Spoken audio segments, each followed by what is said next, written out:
pour moi, le pain tissé est signe de noblesse. C'est la matière même de la noblesse. Et je dis, comment peut-on parler vêtements?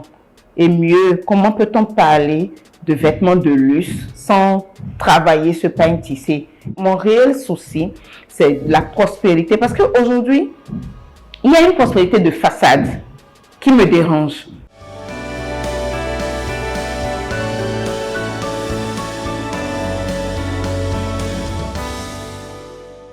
Alors, bonjour. Je suis la créatrice de mots de la marque Edith Ceci. Je suis d'Assonomiro Ceci Edith. Une dame, je n'oserais plus dire jeune, puisque on tend vers l'autre versant, de 49 ans, avec 3 merveilleuses filles, magnifiques filles, et au passage, je leur fais un coucou et je leur dis, je les aime toujours. Après un bac G2, 2 ans à l'université, en cours de droit, je me suis décidée enfin à me donner pleinement à la mode que j'ai commencé depuis mes 13 ans en fait. Alors en 97, j'ai eu à faire le premier défilé qui s'appelait Wendia. Pour moi, c'était pour me mettre sur le marché et pouvoir checker, voir si mes idées que j'avais pour l'Afrique pouvaient tenir. Et donc ce premier défilé était fait à base de l'écru de Cites Locosa, que nous appelons Pécal. C'était pour voir si la population pouvait adhérer à cette matière. Sur le coup, ce n'était pas vraiment ça, mais fort heureusement, la marque Edith Ceci a grandi, a évolué, on a eu des années de sur-mesure et aujourd'hui, nous sommes revenus au prêt-à-porter depuis 3 ans et on est à notre 2e boutique de prêt-à-porter. Et la bonne nouvelle, c'est que finalement Edith Ceci a pu trouver la matière made in Benin qu'elle cherchait, mais mieux, parce qu'une matière, nous avons finalement trouvé 2 matières. Nous avons d'abord trouvé une première matière qui est le tweed canvas qui est un tissé béninois, le canvas, mais le canvas tissé à la façon Edith Ceci, tissé à la manière que je le voulais, comme je le pensais. C'est d'ailleurs ce que je porte ici. Les gens trouvent souvent que c'est du lin, c'est du gros grain de lin, mais non, c'est du coton béninois tissé fait main de façon artisanale et façonné par la maison Edith Ceci. Et dernièrement, on a eu une 2e trouvaille qui est le toutou, au toutou comme on dit en Yoruba, qui est flocon de coton, du coton industriel mais fait au Bénin, mais que nous faisons teindre par une jeune équipe de la marque Safari sur inspiration de mes motifs. Et donc, nous avons dédié carrément une boutique à cette toile et la boutique est située à Kadiaon. Pour moi, une entrée dans le milieu de la mode au Bénin, c'était pas mon premier défilé. Sur les conseils de Madame Eliane Igouletti, qui a été ma première marraine, celle qui m'a tenu la main. Et c'est vrai aussi que cette première collection, je suis passée voir ma grande sœur, Pépita D, et je lui dis merci pour tout le soutien qu'elle apporte toujours aux jeunes créateurs et qu'elle continue de le faire d'ailleurs. Alors pour moi, c'était une façon de me faire valider, surtout pour une autodidacte, quand tu n'as pas de diplôme en la matière, donc tu n'es pas certifié. Il fallait que tu prouves que tu sais faire la chose. Mais au fil du temps, j'ai eu une passion pour le was et ça a été plutôt ce que j'ai servi pendant pratiquement 20 ans en sur-mesure pour mes clientes. Et donc, cette approche clientèle, discuter avec la personne, l'écouter, voir son besoin et arriver à lui faire un dessin sur mesure. Quand je dis sur mesure, non seulement selon le caractère de la personne, selon l'événement et selon la matière qu'on m'a apportée. Ça a été vraiment une vie passionnante. D'ailleurs, elles ont l'habitude de dire que du Edith Ceci, c'est une addition. Quand tu y goûtes une fois, tu y reviens toujours. Alors, cette phrase est restée dans ma tête. Je me suis dit, si c'est une addition, alors il faut le faire goûter à plus. D'où l'idée d'aller au prêt-à-porter. Et j'ai eu à faire quelques formations pour savoir comment on fait les gradations de taille, comment on produit du prêt-à-porter et tout. Mais il y avait la matière de base, il y avait la créativité, il y avait déjà la coupe de base. Et donc, quelques formations avec BRMN et d'autres collègues, ça m'a permis de me lancer dans le prêt-à-porter. La mode au Bénin se porte très bien et je vois plein de jeunes créateurs qui sont en train d'éclore, qui sont en train de venir sur le terrain. Ils ont beaucoup de créativité, des idées assez géniales. Mais derrière, il y en a quelques-uns qui viennent vers les anciens et viennent prendre des conseils. C'est très important, c'est très intéressant. Et je demanderai aux autres d'intégrer les groupes pour avoir les informations. Ce n'est pas en allant en rang dispersé que nous pourrons imposer ce que nous savons faire au Bénin. Mais au-delà du Bénin, au lieu de parler du Bénin, je parlerai d'Afrique parce que pour moi, l'Afrique est un pays en fait. On a été divisé, mais en réalité, on reste frais et quand on fait attention, nos styles de vie, nos styles vestimentaires se complètent. Donc, je pense qu'ensemble, chacun apportant ce qu'il sait faire, nous pourrons mieux vendre l'Afrique. Le pain tissé en général existe au Bénin depuis la nuit des temps. Pour l'histoire, c'était depuis le roi Guézo. Et dans chaque ethnie du Bénin, le pain se tisse, mais de façon différente. Pour moi, le pain tissé est signe de noblesse. C'est la matière même de la noblesse. Et je dis, comment peut-on parler vêtements?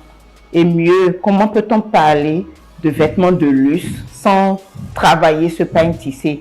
Mais la maison Edicessi a trouvé que la matière même en état n'était pas assez malléable pour proposer des vêtements portables un peu partout. Parce que le but, c'est que l'Afrique puisse faire des vêtements portables partout dans le monde. Il faut que l'Afrique s'ouvre au monde en fait. Donc aujourd'hui, les vêtements de luxe chez Edicessi sont à base de tweed canvas et c'est d'ailleurs la matière que j'ai utilisée sur le défilé qui a été fait au Radisson le 11 mai passé avec le jeune créateur Moni Moda. Sur deuxième design, le 11 mai au Radisson, Edicessi a présenté la collection Héritage. Le canvas, c'est notre héritage. C'est ce que nos parents portaient. Moi, je suis béninoise d'Abomey. Le roi d'Abomey se drape dans 12 yards de ce pain. Donc, j'ai vu ça, pour moi, c'est le signe de la noblesse. Et j'ai vu mes mamans porter ce pain. Alors, sur cette collection, Edicessi a voulu montrer toutes les variantes de femmes, mais dans notre héritage, dans ce pain tissé de l'Afrique, dans le canvas du Bénin, le tweed canvas de la maison Edicessi. Nous avons voulu montrer tout ce qu'on peut faire avec ce tissu de la femme complètement classique, émancipée, la working girl, la bureaucrate qui a sa chemise, son gilet, sa jupe, à la dame qui va à une soirée de gala et qui a envie d'être en robe longue, à la jeune dame qui va à un cocktail après 18 heures, avant de passer à un dîner. Oui, avec le tweed canvas, nous sommes passés par tous ces événements qu'une femme peut avoir dans sa vie au quotidien. Je n'ai pas eu à subir d'harcèlement, non, pas du tout, vraiment pas du tout alors. Mais oui, j'ai écouté beaucoup de choses et à chaque événement, quand nous nous retrouvons, oui. Mais le milieu de la mode, qu'on le veuille ou non, que ce soit au Bénin, au Burkina ou en Côte d'Ivoire, au Sénégal, je pense que le milieu demeure pareil. C'est un monde d'artistes, donc c'est un monde de fous. Parce que si on n'a pas un grain de folie, on ne peut pas créer des merveilles. C'est pas possible. Donc oui, nous avons nos débordements. Il serait bon quand même qu'il y ait des rencontres entre aînés et jeunes générations pour qu'on se dise comment on a fait pour tenir jusque-là et comment on peut construire l'avenir pour que ces jeunes gagnent mieux que nous. Mon réel souci, c'est la prospérité. Parce qu'aujourd'hui, il y a une prospérité de façade qui me dérange. Chacun veut se montrer à un niveau auquel il n'est pas forcément. Mais je trouve qu'à la jeune génération, nous leur devons la vérité. Oui, Edicessi a plus de 30 ans de carrière. Je n'ai vécu que de ça. Et oui, ça m'a nourri, ça a payé la scolarité de mes enfants. Et ça m'a donné une vie agréable, je rends grâce à Dieu. Donc oui, ça paye. La mode est la chose la plus rapide. La tendance, ça passe très vite. En Afrique, nous attendons que ça sorte et après on copie. Et parfois, les stylistes n'ont même pas l'aptitude à se repositionner assez vite. Donc je pense qu'il faut plus de rencontres entre les deux générations, nouvelle génération, ancienne génération, et qu'on puisse réellement faire les partages sur comment construire et pérenniser une marque en Afrique. Et surtout, que cela nous amène à une prospérité réelle. La première des choses, c'est de pouvoir se connaître soi-même. Ça ne sert à rien de rentrer dans le milieu de la mode par suivisme. Parce que vous ne rentrez pas dans un métier quand vous n'avez pas trouvé la place de ce métier dans votre vie. Alors, vous rentrez dans le milieu de la mode pour en faire quoi et pour finir où? Et c'est ça qui détermine votre trajectoire, en fait. Je devais avoir 18 ans, 18-19 ans, quand j'ai commencé à dessiner ma première collection. Parce que juste, je me rendais compte que les femmes africaines en général, mais les femmes béninoises, portaient beaucoup le was, mais le portaient toujours de la façon traditionnelle. Et du coup, pour aller travailler, elles sont obligées de se retrouver dans des tenues complètement européennes. J'ai dit non, ça ne le fait pas. Donc, je trouvais que je pouvais apporter quelque chose en prenant même le was, qui, malgré que ce ne soit pas produit en Afrique, demeure quand même une identité de l'Afrique. Le was porté en tenue de travail, le was porté en tenue plus classique et si possible le was en tenue de soirée. C'était ça mes débuts après avoir présenté le coton, les crus simples. Bref, le monde aujourd'hui est tellement rapide qu'il faut que le vêtement suive.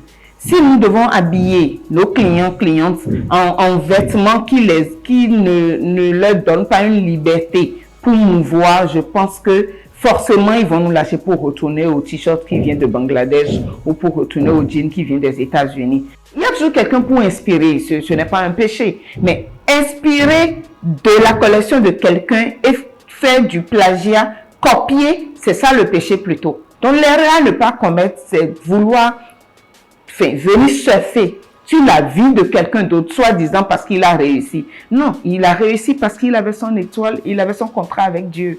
Même si vous vous mettez dans sa vie, ce n'est pas votre contrat, ça ne donnera jamais la même chose. Aujourd'hui, le problème qui se pose souvent dans le milieu de la mode, c'est le financement.